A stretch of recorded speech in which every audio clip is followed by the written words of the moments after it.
৩ দিনের পুলিশি রিমান্ড শেষে বৃহস্পতিবার দিন মাধবী বিশ্বাসকে পুনরায় আদালতে তোলা হয়েছিল। আদালত তাকে আগামী ১২ই নভেম্বর পর্যন্ত জেল হাজতে রাখার নির্দেশ জারি করেছে। প্রসঙ্গত, মুখ্যমন্ত্রী থেকে শুরু করে সাংসদ ও রাজ্যের মন্ত্রী বিধায়কদের নামে অশ্রাব্য ভাষায় সোশ্যাল মিডিয়ায় পোস্ট করার অপরাধে তাকে গ্রেফতার করেছিল পুলিশ।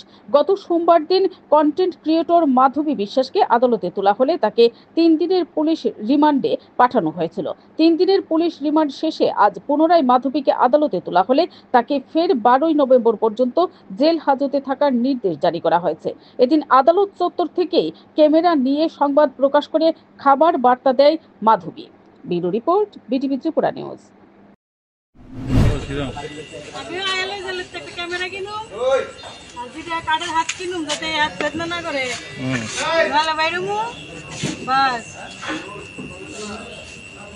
কাতারি আর কুডের ভিতরে বইয়া দাও খবর আনো আর খামু।